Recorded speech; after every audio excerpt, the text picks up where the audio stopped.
I thought it was really telling, Hannah, that the liberal audience of The View, people who go to their in-studio, all clapped and applauded for Dr. Phil as he owned their own host that they support.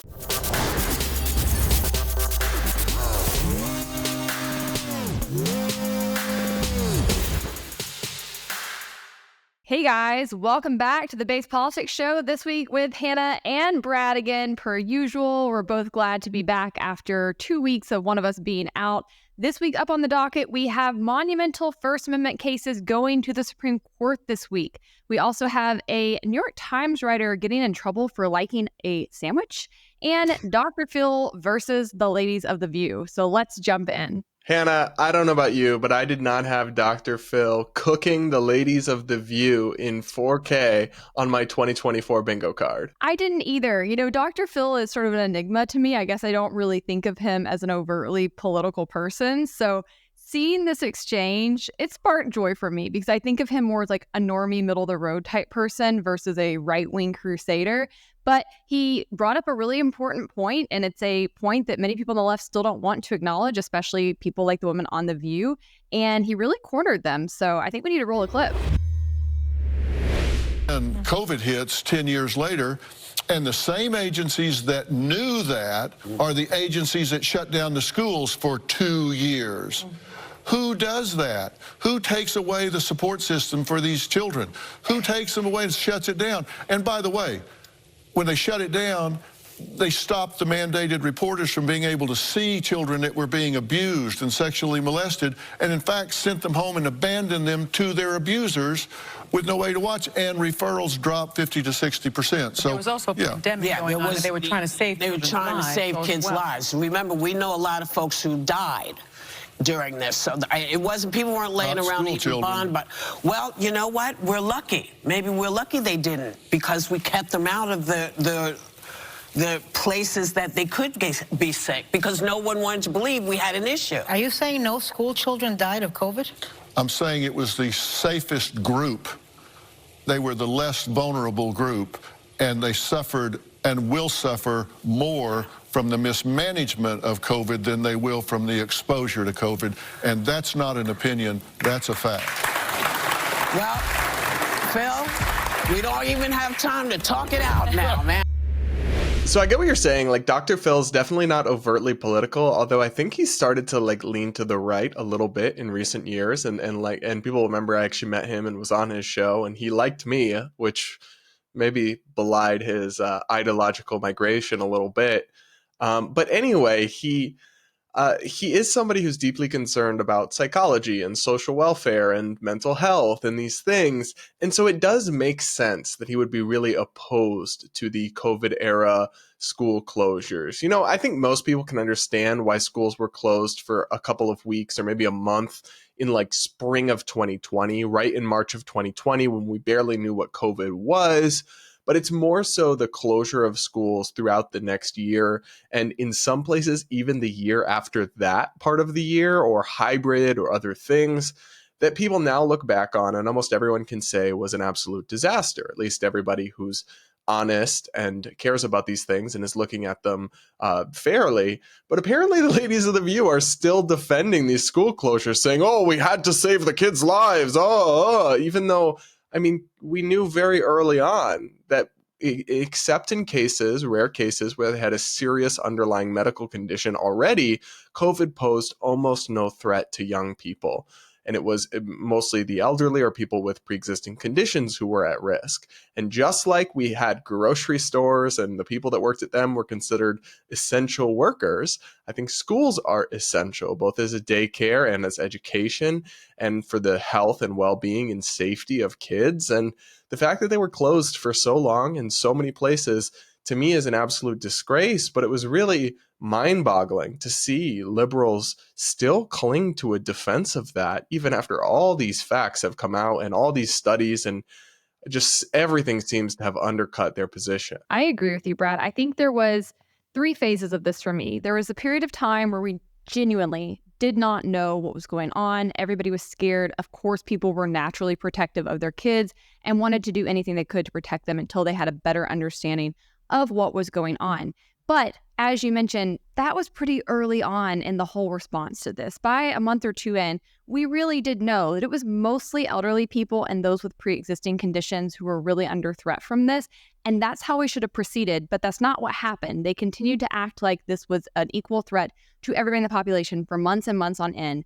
And that's when it became heavily politicized. And you saw that in the reasons that they gave even for shutting down schools. If you looked beneath the headlines, there was always a litany of Democrat talking points and policies for what they actually wanted in order to reopen schools. And they had sort of people at gunpoint in this, because it's not just holding your kids back from an education, which is detrimental and problematic enough. It's also preventing parents and people from being able to get back to work. They were holding the economy hostage by doing this, and they knew that. Then you have what I think is the third wave, where the number of people on the left who were fooled by all of this, who were gullible, who played into it, who went along with it, finally woke up. They finally got outside of their echo chambers. They were able to see things the algorithms weren't showing them originally. They started to realize that many of the people like you and I, who had said for some time that the response was going to be worse than the disease, that this was going to have all kinds of secondhand ramifications that would be far, far worse for kids than the actual threat of COVID, they started waking up, and now they will recognize that. It's the people who were fraudulent all along, who always had an agenda that they were trying to push because of COVID, because there was a crisis, that will still not acknowledge two things. I've seen this time and again. They will not acknowledge the evidence we have around the fact that we were funding that Wuhan lab and that likely led to the creation of the coronavirus. And they will not acknowledge the fact that shutting down schools was a devastating decision that is going to impact a generation of kids throughout their lifetimes. We already hear teachers on TikTok talking every week about just how delayed the incoming classes are. It's scary, honestly, if you listen to them. These kids do not have the basic building blocks they need to even begin obtaining an education. They are going to be seriously stagnated in their ability to get ahead in life, to get jobs. That should scare all of us for the workforce that's to come. We already have problems hiring people who are qualified, who want to work, who have good character and work ethics. That's going to be compounded over time as this generation starts graduating and actually trying to enter higher education or enter the workplace. And so this is something that they need to be forced to grapple with, and they need to be forced to come up with solutions to, because they're the ones that did this despite amount of evidence that said they were in the wrong all along. And I don't think that they should be able to get away with pretending that they were just doing it for the safety of the kids, which is what Whoopi tries to say, right? She's like, well, maybe the kids maybe what we did saved the kids, though. Who could say? Who knows? No, all the kids got COVID anyway. They all got it at home. Everybody got COVID still. Well, and she's like, who could say? Like, we actually can say, we have documentation, we have records, we can fundamentally say that kids were not in danger of this disease, that keeping them home did not make them safer. And the fact that you're still doing this whole game of like, well, maybe we did the right thing, who knows? No, you're a hack.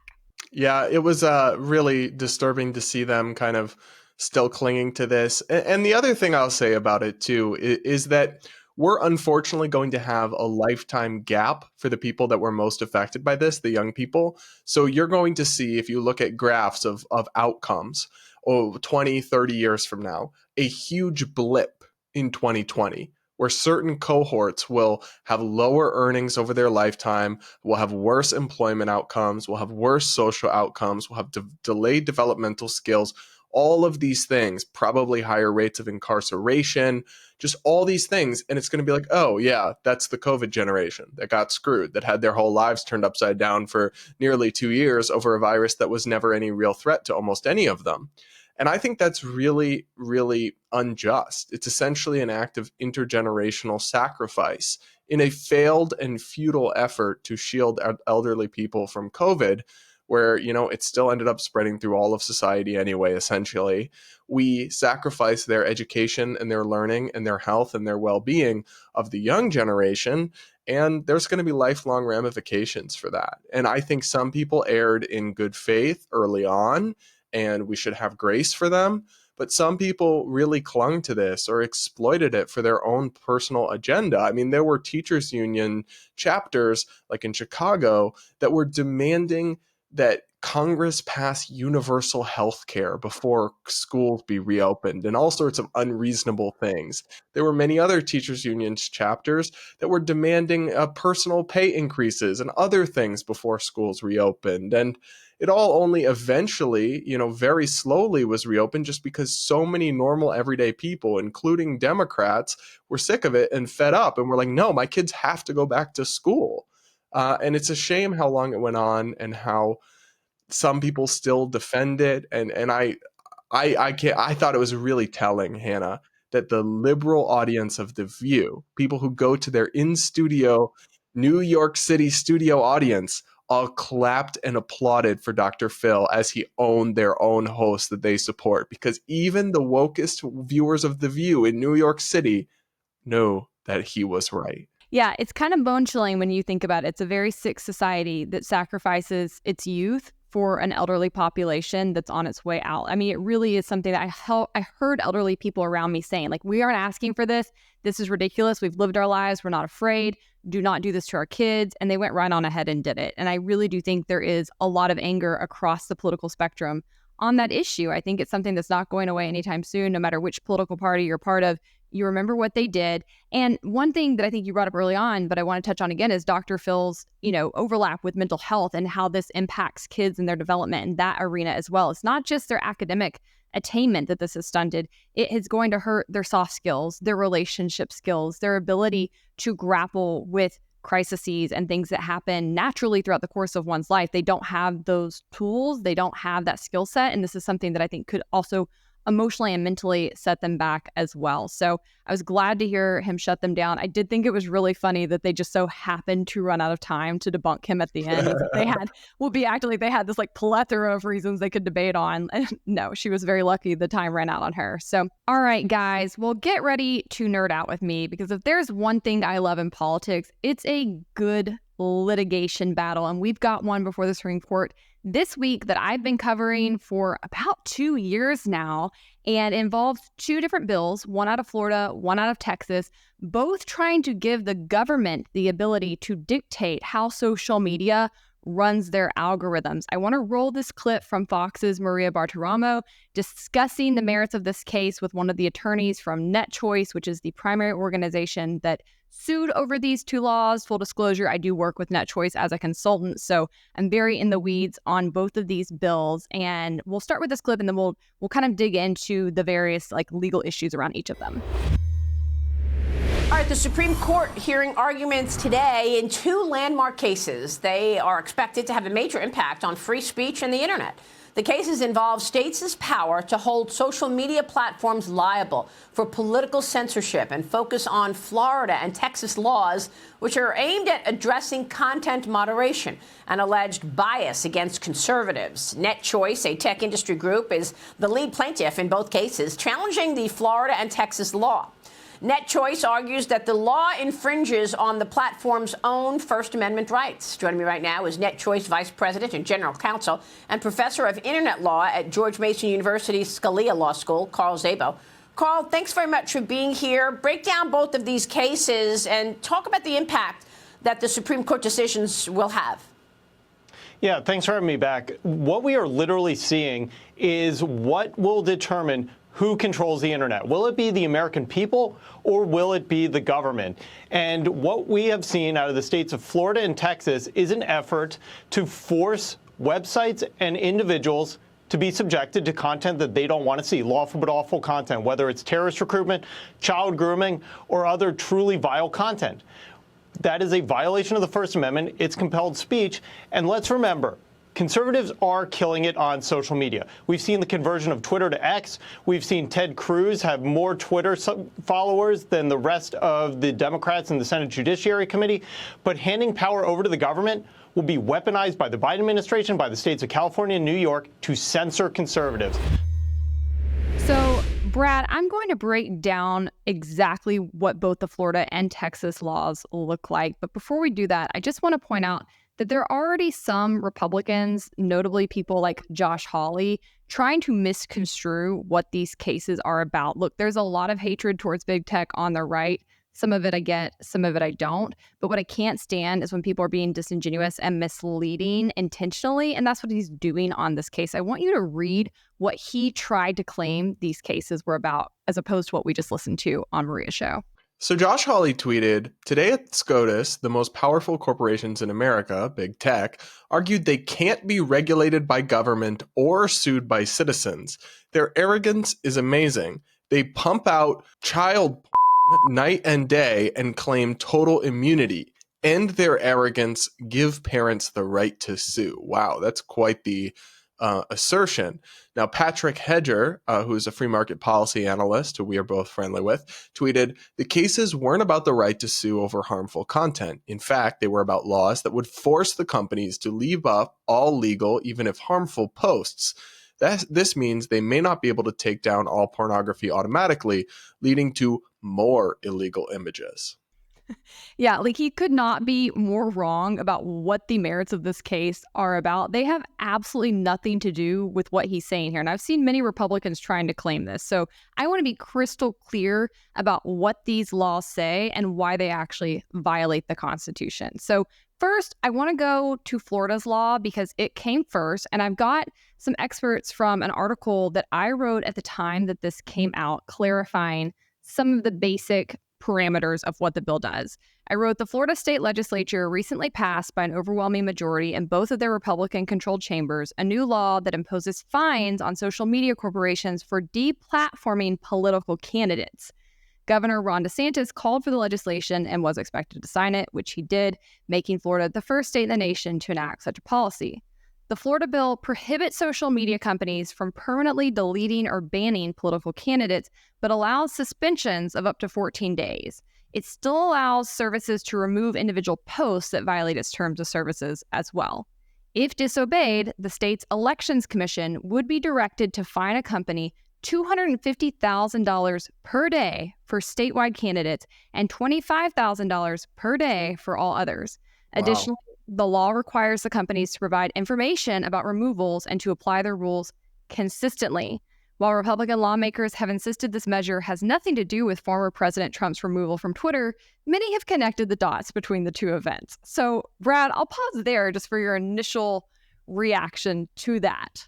So Florida's law basically said, and this was a Republican law from the people who are supposed to support free speech, that private platforms must host politicians, even extreme or controversial or hateful ones they don't want to be affiliated with and don't want to promote their message. To me, that seems like a pretty clear-cut violation of those private companies' private property rights of their own platform, their own free speech and freedom of association. I mean, you wouldn't be able to regulate and tell a bookstore what books it had to have out. You must sell all politicians' autobiographies. Like, that would be pretty clearly an infringement of free speech. Seems like the same concept here. Yeah, it is. This is like telling a private business, if you post a sign for a political candidate, you have to post a sign for all of them. This is absurd. I mean, I think that anytime the government tries to come in and tell people how they can use their speech, it is a violation of free speech. But I think it's especially sinister when you come in and tell people that they must host political speech in favor of views or politicians or candidates or actors that are actively working against things that they believe in and hold to be true. I mean, conservatives don't think you should have to bake a wedding cake for a gay couple and use your speech to make that cake, but they think that a social media company should have to promote speech that they disagree with and find immoral. Like, it doesn't, it's not logically consistent. I also think the baker should have the right, but I'm saying if baking a cake is speech, then, Twitter is definitely speech. Like, it's a lot more close to speech than baking. Yeah, and they seem to have gotten it in their heads at some point that because they really like Twitter and Facebook and find it to be a valuable, essential product that they want to use, that therefore they have the right to dictate how it is controlled or how the business owners use their own free speech to decide what speech they want to promote and which they don't. And I just think that that is not only anti-constitutional, not only anti-free speech, but it's a very anti-capitalist standpoint. It's just doesn't wash with any of the things they claim to adhere to. And not only that, Brad, but this bill gets even worse because buried in the fine print of it is a bit of cronyism, just a little chef's kiss on top of the total bag of crap that is this policy. Because Florida is home to Disney World, Florida and Florida Republicans, Florida lawmakers, everybody involved here makes a lot of money off of Disney and its lobbying dollars and also the dollars that it brings into the state. So they took extra precaution to make sure that this law wouldn't hurt Disney. I wrote at the time that Republicans say the legislation is needed to curb the influence of the nation's leading social media companies who have outsized influence over the national conversation. But notably, they exempted from the law the state's most famous corporation, the Walt Disney Company.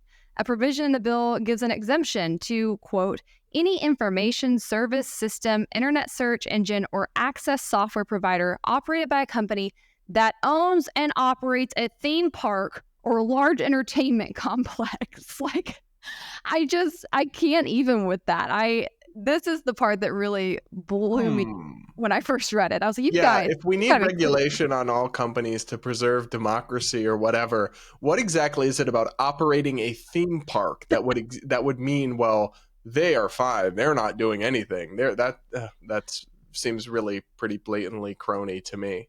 Yeah, and it's pretty funny because this passed just a few mere months before DeSantis began his war against the Walt Disney Corporation. So their relationship changed pretty drastically not there long after this. But I do think that's very, very interesting and notably corrupt. Republican State Representative Ingaglia said that the exemption was included so that the Disney Plus streaming service isn't caught up in this. Florida Chief Financial Officer Jimmy Petronas says that 77% of the state's budget is funded through tourism, and Disney brings in more than $700 million in tax revenue each year alone. So, Brad, I'll pause there for any other thoughts you have on this particular bill before I take you into Texas's bill that I actually think is, believe it or not, worse than this one.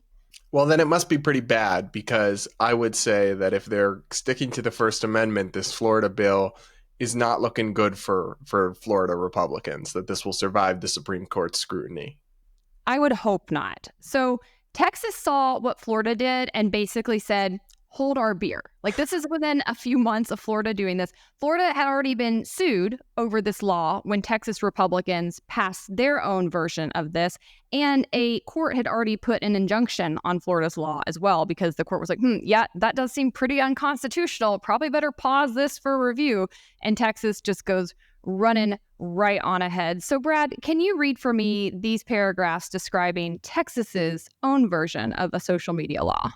Yeah, so in September, Governor Greg Abbott signed HB 20 into law. The legislation requires social media companies with more than 50 million monthly users to regularly produce reports of the content they remove, as well as the regulations they use to guide their content moderation.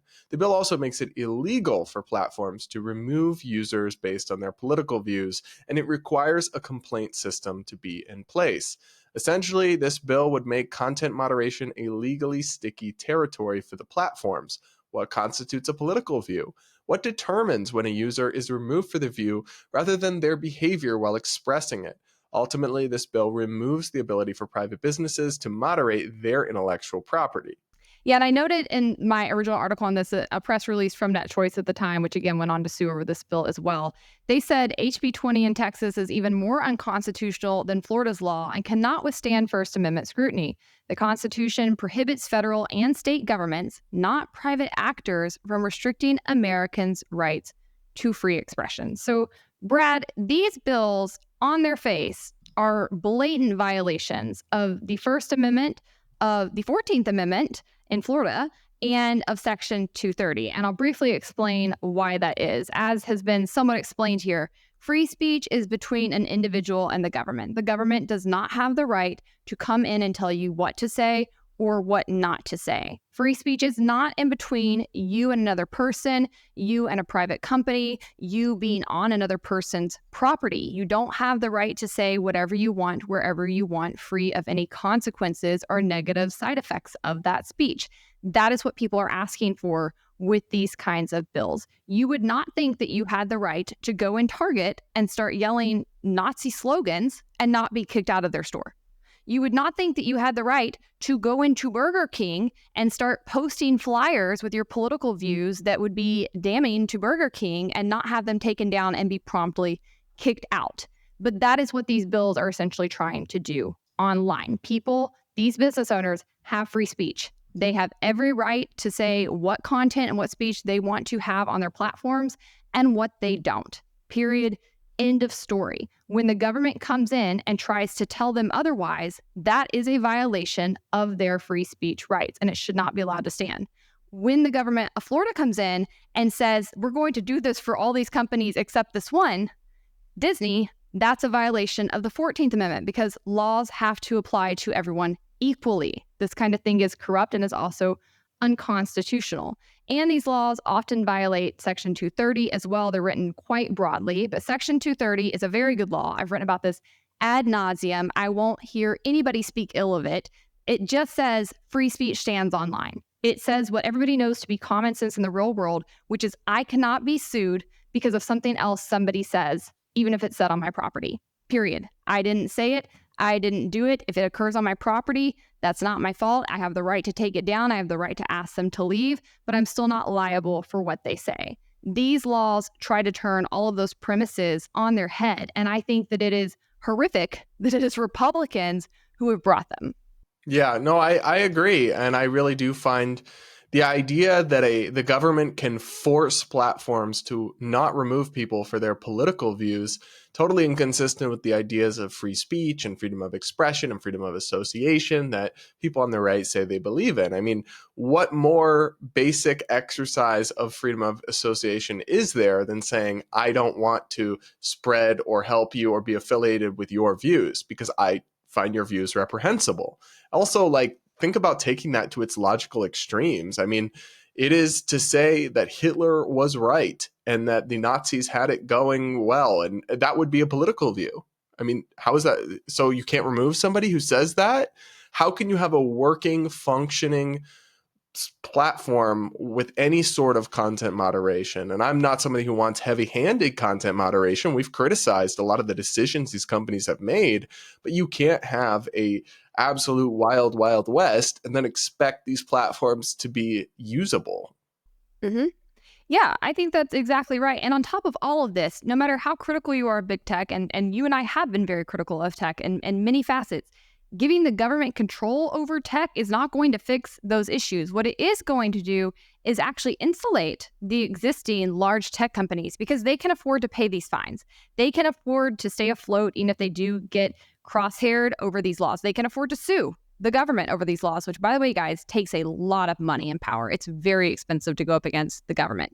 The people who can't do that are the small competitors. And so you've often seen many of the tech companies even lobbying for these kinds of laws and regulations because they recognize it helps them keep competitors out. When reality is, if you look at even how tech has changed in the 2 years since these bills were passed, it has already become freer. We've already seen Elon Musk purchase Twitter. We've already seen new competitors opening up in the market. We've already seen old profiles and old platforms starting to lose traction and lose market share to other better platforms. So the market works just fine if you give it the time to do so.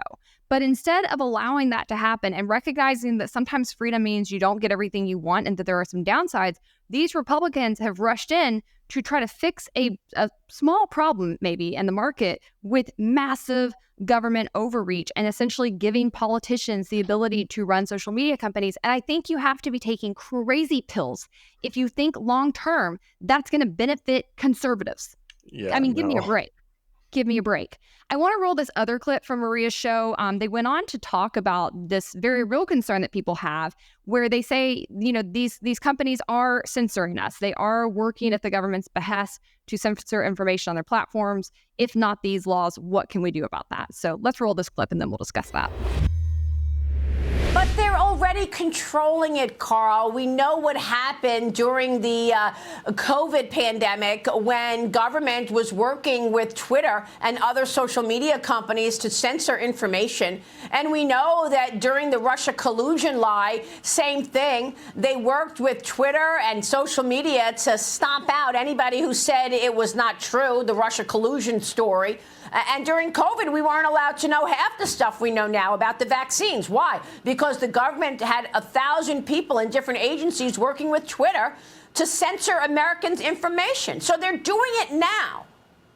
Yeah, I completely agree. And that upsets us. That's why at NetChoice we're supporting things like Chairman Jordan's Protecting Free Speech from Government Interference Act, which would make crystal clear that's illegal. And most importantly, if NetChoice loses this case, That means the government can control the internet, and the Biden administration will further pressure, harass, and jawbone social media platforms into carrying the content that Biden wants, not what the American people want. So that's why, whether left, right, or center, we must force, protect, and defend the First Amendment from government takeover.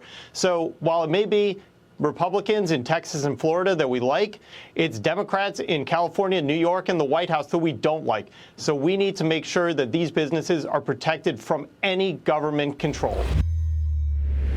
Yeah, so I thought this was an interesting exchange because it is a real problem. We've covered it on this show pretty extensively, of the federal government especially pressuring private platforms to take off certain speech. And when does that become a First Amendment violation?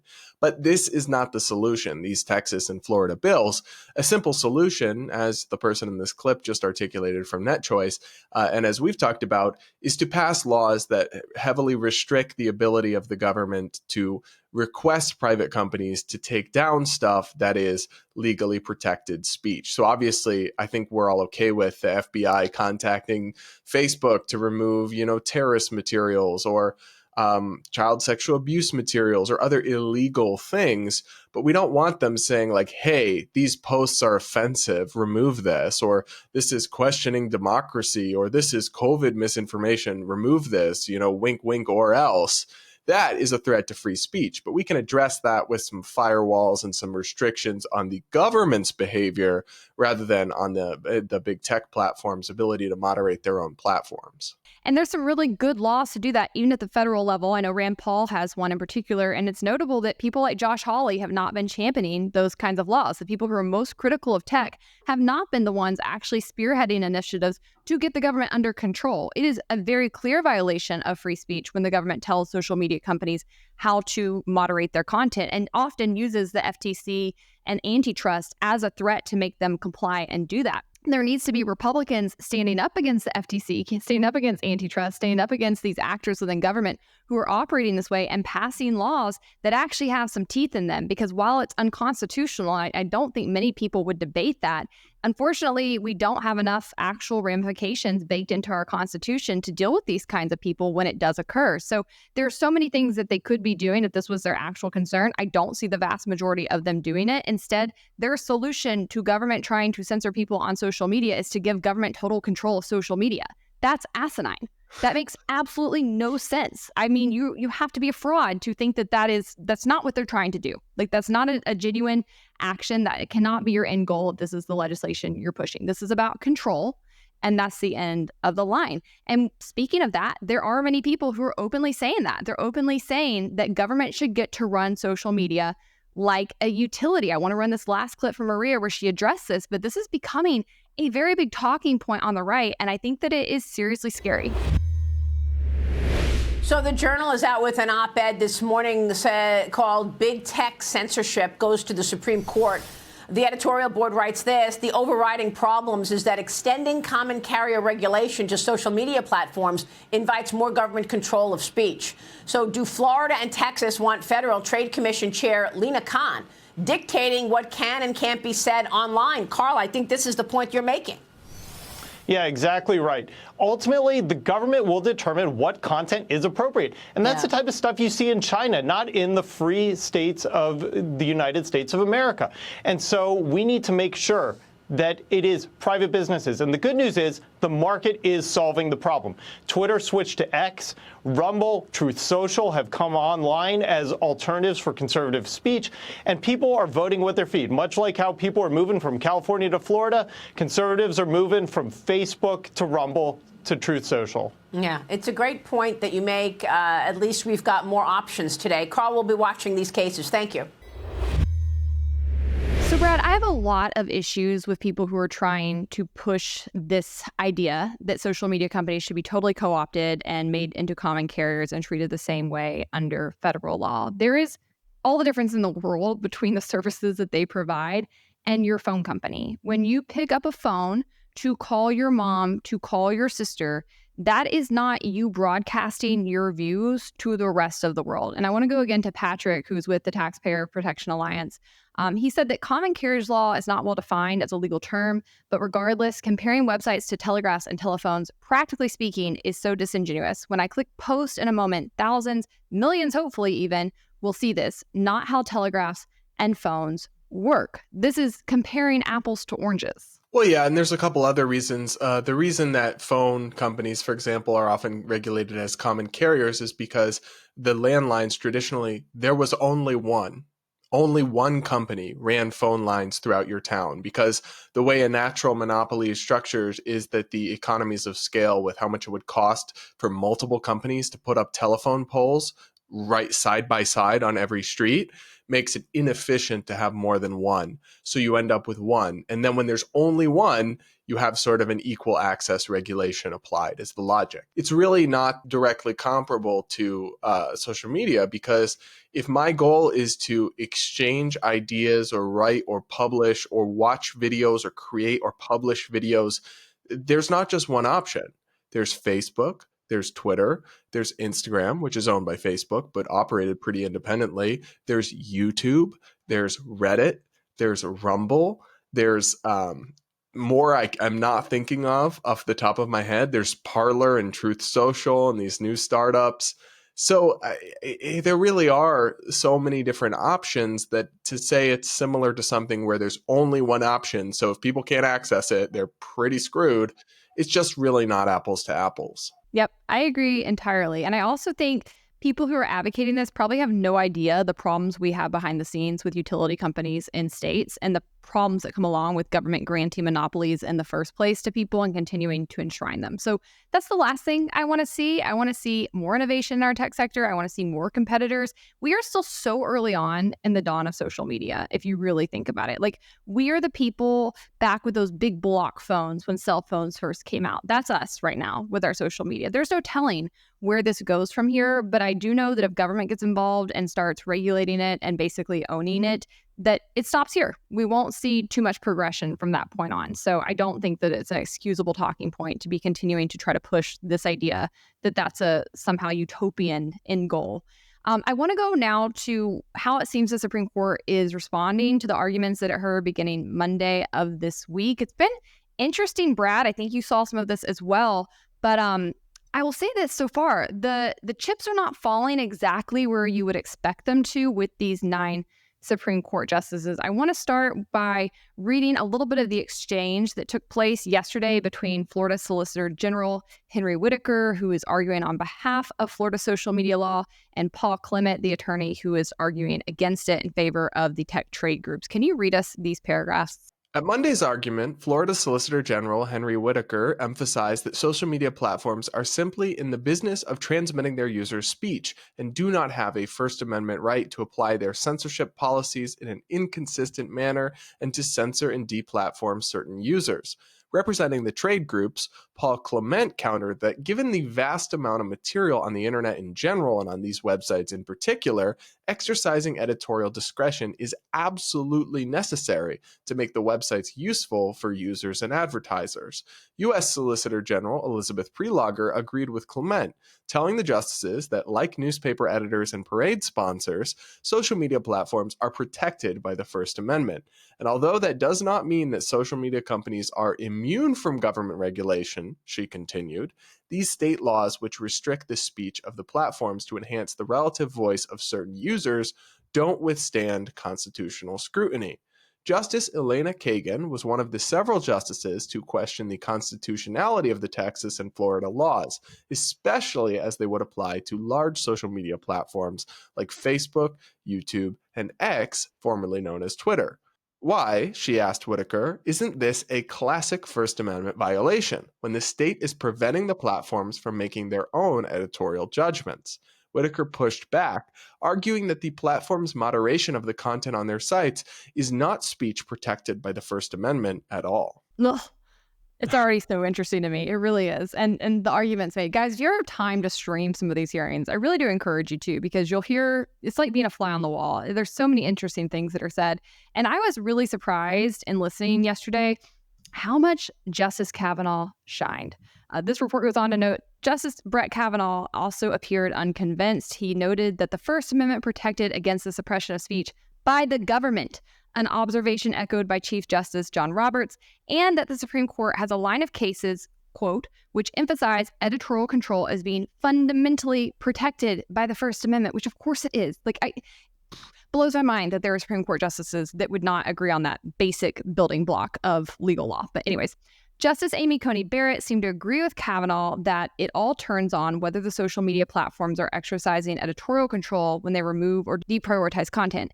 She suggested that when platforms exercise that control, it is more analogous to a newspaper than a law school hosting a job fair, a scenario in which the Supreme Court has ruled that federal law can require the school to choose between providing military recruiters with access to their campus and forfeiting federal funding. Did not know that, Brad. Did not know that. Unlike the law schools Barrett posed, the social media companies are hosting speech. Justice Clarence Thomas, however, disagreed. He said, "Can you give me one example of a case in which we said that the First Amendment protects the right to censor?" I'm pretty sure Kavanaugh mentioned that there are multiple cases that have backed that up. Justice Samuel Alito also appeared more inclined to uphold the laws. Is content moderation, he asked Clement, actually more than a euphemism for censorship? Which is a ridiculous thing to say. That's like saying that if you choose to edit content or promote certain content on your property, that's censorship. If you don't host it, that doesn't make any sense. It's not censorship. Only the government can actually censor information because you can find that information, you can find that speech elsewhere. Well, my question is, okay, then is the fact that Facebook doesn't allow porn, is that censorship then, or is it content moderation? Because yeah, I mean, based on his reasoning. Porn is legal. Porn is protected by the First Amendment, but Facebook wants to have a family-friendly platform that kids can go on and moms can go on, and they're not going to have porn bots spamming them like you and I get on Twitter. So they ban that. They take that all down. Is that censorship? In a sense, maybe. It all really depends on your definition of the word censorship, but what it's most certainly not is the kind of censorship that we're talking about in a First Amendment context, where that applies to the government. And so obviously it's a euphemism for censorship or not is kind of irrelevant, because obviously they have to moderate these platforms. Like, it's just a non-negotiable for them to even be usable. Yeah, I mean, you have, on one hand, you have Republicans bringing laws that say if you don't moderate content more, if you don't basically do the job of police and find all sex predators for children online, then we're going to take away your liability protections. And then on the other hand, saying you don't have the basic rights to decide what speech you want to promote. Make up your mind, guys. Make up your mind. This is completely inconsistent hogwash. But Brad, I thought it'd be a little fun. I made a quick little rating system of the Supreme Court justices from yesterday because I really was surprised by where some of them fell. So I'm going to give you my ratings of each. I want to see if you disagree and what your thoughts are. So starting off, I thought Kavanaugh was an A+. And I was surprised by this because Kavanaugh is not often one of my favorite judges, if I'm being completely honest. I have a lot of issues around him, especially on Fourth Amendment kind of issues. But he really showed yesterday, I thought. Yeah, it sounds like it. That makes sense to me. All right, the next two, and these were surprising to me, but Thomas and Gorsuch, Fs. So I'm not surprised by Thomas because I've followed his commentary and his dissents on big tech stuff in the past, and it's always been very kind of in the DeSantis-y mold of thinking. I am really surprised by Gorsuch. I would have thought he would be in our camp on an issue like this because he is on most things. The only thing I'll say is maybe he's being devil's advocate-y, and because you can't always perfectly predict where someone will come out in the ruling based on the oral argument. But yeah, I'm a little worried he'll be on the wrong side of this one. Yeah, Thomas surprised me just because I know he hates big tech, but I thought just being the right-wing darling that he is, he'd still side with free speech over that. But he's been, I don't know, he's been really slipping for me lately. So I'm not as let down by him, but I was a little bit surprised. Gorsuch broke my heart. To me, this was like you've been dating a guy for, a year and everything's going great. And then you happen to open his phone, you find he's been texting another girl. That's how this felt to me. Gorsuch, utter betrayal. I'm crushed. He's been bae. He's been perfect. I can't tell you a single thing he's done wrong until this moment for me. So I was kind of spiraling over that. Amy Coney Barrett, I think, was a B. I think she wasn't leading on this, but she tended to be following Kavanaugh's line of thinking and pretty much in that same area. And I also thought Roberts and Kagan were pretty strong. I gave them A's, so they're all in my good graces. Alito, I gave an F. Jackson, I gave a C- because the way she was thinking through this, she seemed to be trifling a little bit. And then Sotomayor, I gave a B. I put this comment from my friend Ash, who's a tech policy whiz, and she said, I've seen what I need to see today and I've heard what I need to hear. Kavanaugh for the majority, 5-4. Dissenting will be Alito, Thomas, Gorsuch, and Brown Jackson, maybe. I bet, you know what? That sounds right to me. We'll have to wait and see, though. You can never perfectly predict from the oral arguments to the outcome. Yeah, I'll give you one last thread from Thomas Berry, who's another tech expert I follow. He said, after 4 hours, it appears a majority of the court is likely to find the laws violate the First Amendment, at least when they force a traditional social media site like Facebook and X to change their moderation practices and decimate speech they want to exclude. As Justice Kavanaugh repeatedly urged, the First Amendment protects private actors against government censorship. It does not allow the government to tell private actors what they must publish. Chief Justice Roberts and Justice Kagan also indicated strong skepticism that a website's core editorial functions can ever be commandeered by a state law without violating the Constitution. And Justice Kagan's keen questioning led Texas's Solicitor General to admit that under the Texas law, the only way for a site to avoid being forced to publish pro-terrorist speech would be for the site to also ban anti-terrorist speech. That's how ridiculous these bills are. My goodness.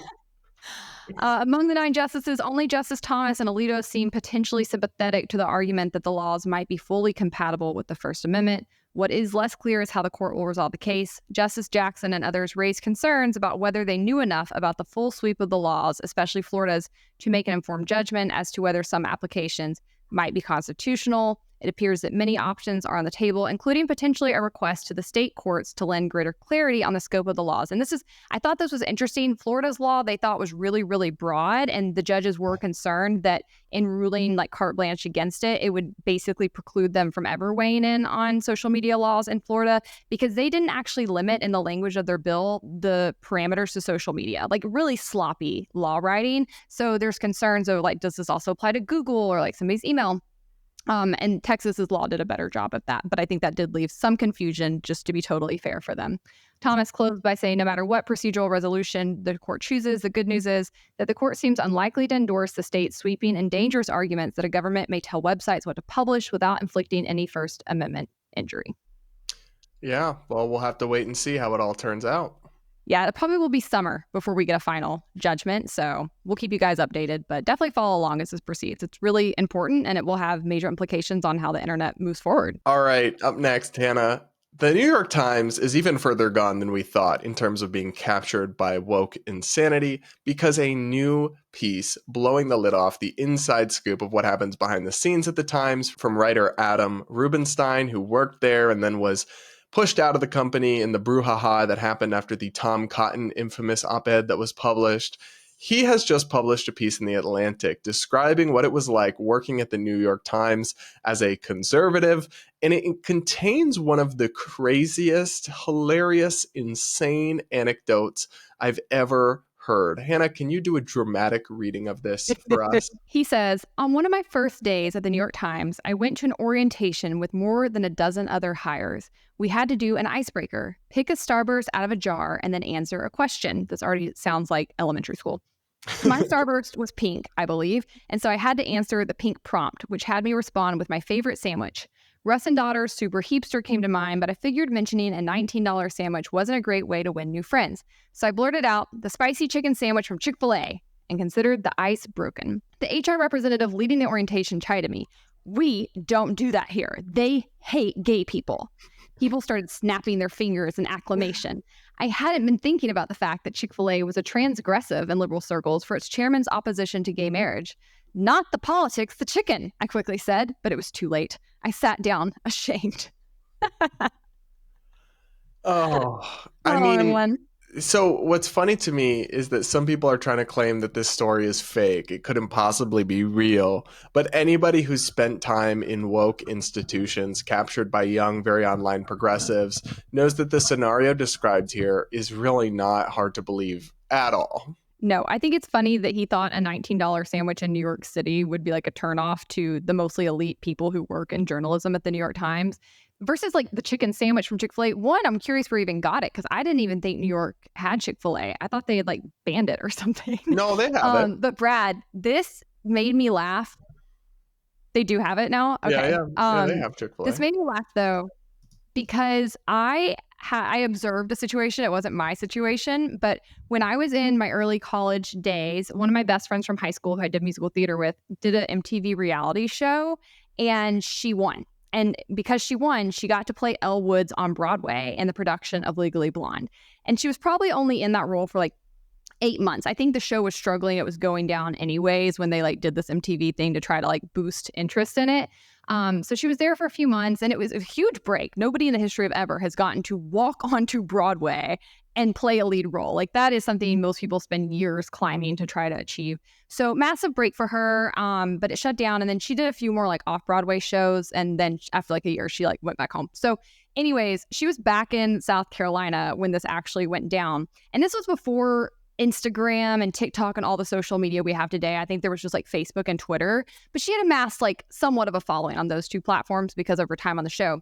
The weekend that it first became like LGBTQ versus Chick-fil-A, after their owner basically said he was anti-gay marriage in an interview, they had this whole like boycott Chick-fil-A weekend. Homegirl goes and takes a picture of herself eating Chick-fil-A and posts it, which is a very obvious like thumb of the nose towards the LGBTQ community, right? Like, I mean, I don't like Chick-fil-A to begin with. I think it's disgusting, honestly. It's one of my least favorite like fast food restaurants. I'm not sure I would say it's fair to call that a thumb in the nose to the LGBT community. That might be how it was perceived, but I don't think it actually necessarily is. As much as it could be a statement simply saying, I'm not going to politicize my everyday interactions and decide and add an ideological test to my fast food diet. I guess, but that weekend in particular, like of all weekends to go eat it, the fact that you're like broadcasting, like I'm eating this, I mean, maybe it's like I'm not going to be politically correct, but I do see how it was like, it looked to the gay community like this girl does not care about the fact that we want gay marriage. Anyways, and she didn't even post anything with it, like describing her views or why she was posting it. She just posted like the sandwich. Hell broke loose across the internet. This girl got canceled before canceling was even a thing. You can still to this day find like Huffington Post articles about this because the Broadway community is heavily LGBTQ. Like it is run by the gays for sure. And they were not having it. They were like, you came here and tried to build your career on our backs and like, good thing you got pushed out. Like you didn't deserve this. Like it was crazy. It was crazy. And so that was the first time I learned that you could be canceled for liking a Chick-fil-A sandwich. And look, I agree. I think mostly like I hate when people politicize stuff like this. I don't even think Chick-fil-A is that political. Like their owner said this after being asked directly in an interview if he supported gay marriage. And he's like 95 years old. What do you think he's going to say? He says no. He doesn't say like, I hate gay people. He doesn't say like anything. Well, and the business has always welcomed gay customers and had gay employees and doesn't discriminate. And it's like, if I would be, I would have an issue with it if the way they did business was homophobic in some way, but I'm not going to start applying an ideological litmus test to the people that I buy things from, because then half the country, or probably honestly 90% of the country, I wouldn't want to do business with. Yeah. I mean, that really is how people are becoming. Same thing with Starbucks right now, right on the left. Like Starbucks is poison. You can no longer have Starbucks because if you do, you're supporting Israel and their actions in Palestine. I saw a totally unrelated story on TikTok about a man leaving his wife at an airport because he said they didn't have time and she went to get Starbucks anyways. And so he like took off without her. And people in the comments were more upset that she was going to Starbucks than they were over the story of the man leaving his wife. They were like, 2 red flags. She's late and she drinks Starbucks. Leave her. Like, what? That is how people are forming their views on people. And I do think it's very weird to attach like political views or your views on somebody's character to their choice of fast food. I mean, get a grip. Yeah, no, and it just also shows what a bubble that the New York Times is, because, hate to break it to you, but America loves Chick-fil-A. Most Americans, even Democrats and Republicans and LGBT, they all go there. They all love it. Yet at the New York Times, in this bubble of this self-selected group that's just totally out of touch, it's like a huge faux pas to like Chick-fil-A. It's just, The same way if you'd gone into the New York Times in that time period, or even today, and asked, raise your hand if you go to church on the weekend, I'm sure you'd get very, very, very few. If you raise your hand if you own a gun, you'd get very, very, very few. And it's like they claim to care so much about diversity, but then they're lacking more meaningful diversities. They just want like skin deep diversity, but all the people think the same, have the same values, and have the same kind of socioeconomic background and worldview. Now, what I do find, and I do want to point out, is that a lot of people, including current New York Times staffers like Hannah Nicole Jones, questioned Adam and basically said this never happened, or I don't believe that this happened. A lot of people said this anecdote is definitely fake. And that led a bunch of people to come out and say, well, actually, Adam Rubenstein told me this same anecdote in 2019. So John Levine from the New York Post, Barry Weiss, who was formerly of the Times, and a bunch of other people said, oh, Adam told me this years ago. And that's generally considered, contemporaneous corroboration of something, a pretty good sign, because if you're going to make up an anecdote for an essay, you typically wouldn't plant the seeds 5 years ago. Right? Like you don't think that far ahead, or like, ooh, I should tell a bunch of people a fake story now, so when I claim it in 5 years in an essay that goes viral, then they'll back me up. Like, nobody really does that. So that, to me, removes any shadow of a doubt that it's not a real story. Also, if he was in an orientation, why would all these seasoned writers have been in it? They weren't in it. They're just saying they don't believe it. Well, I'm sure they don't believe it because it makes them look ridiculous, but I believe it. Just the snapping of the fingers. Like, it happened. I've been in these rooms. I know it happened. I can put myself there now. I have you absolutely been in rooms where people snapped like that? Because I have. Yes, I have. And it's a little triggering to me. Like, anytime it's like, yes, I'm like, oh God, I hate it. It's like nails on a chalkboard or something. I don't know why the lefty snapping fingers is a lefty thing, but it's a lefty thing. Like, people on the right they don't do that. They don't do it. No. All right, guys, that's a wrap for today. Let's move on to our hot takes. Brad, did you do hot takes last week? I listened to the episode. I thought so. No, yeah.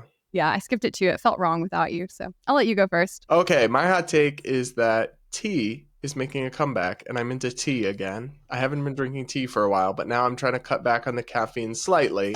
Still drinking, at least a pot of coffee a day, but cut back a little bit. And so I'm having tea in the evenings so I can sleep better, and I like it.